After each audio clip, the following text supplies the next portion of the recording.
Bonjour à tous et bienvenue dans cette nouvelle vidéo de Simona Photographie. Aujourd'hui, je vais vous expliquer comment j'ai réalisé techniquement les photos que vous venez de voir. Donc c'est un shooting que je voulais faire depuis très longtemps, que j'ai eu la chance de faire avec la très jolie Aurélie qui a bien voulu avoir froid pour le bien de ce shooting. Donc shooting de nuit oblige, il a fallu que j'apporte mon propre éclairage avec mon flash Godox AD600 Pro avec sa softbox.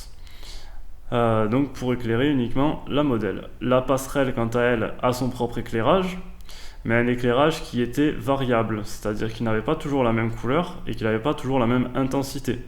Donc il a fallu s'adapter et anticiper les mouvements d'éclairage de la passerelle afin de pouvoir shooter au bon moment les photos. Niveau technique, j'ai mis mon appareil photo sur son trépied pour pouvoir faire une pose longue.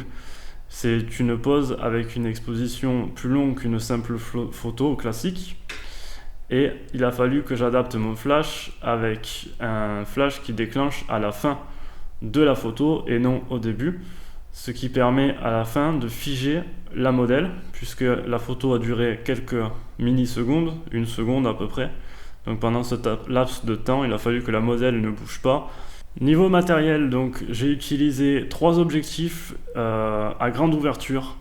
J'ai utilisé le 105 Sigma Art, qui est un objectif incroyable avec vraiment une énorme ouverture.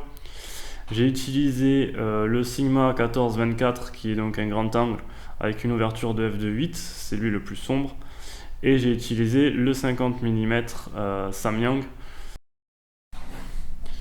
Le diaphragme, c'est comme une iris d'œil. Ça bouge et ça peut laisser rentrer plus ou moins de lumière.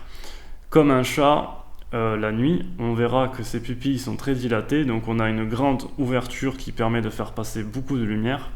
Et si nos yeux sont en plein soleil, on fermera notre diaphragme pour avoir moins de lumière et donc faire passer moins de lumière. Donc là, il faut des objectifs qui sont très grands et qui laissent passer beaucoup de lumière afin de faire la meilleure photo de nuit sans devoir monter les ISO.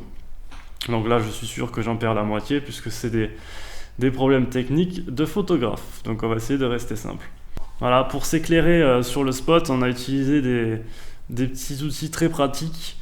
C'est la haut-bulbe de chez Olight qui permet de se fixer sur n'importe quelle surface en métal et qui vient s'aimanter et qui peut changer de couleur. Donc c'est super pratique pour s'éclairer, nous en tout cas sur le spot. Et afin de pouvoir voir ce qu'on fait, puisque au niveau de la passerelle c'est pas éclairé, donc c'est super pas pratique pour faire les tournages. Ainsi que mon autre lampe LED qui se fixe aussi n'importe où et qui peut changer de couleur. C'est vraiment super pratique pour la vidéo et pour s'éclairer en tournage. Un grand remerciement pour un soir de mariage qui m'a prêté la robe pour ce shooting. N'hésitez pas à faire un tour à sa boutique si vous avez besoin de robes.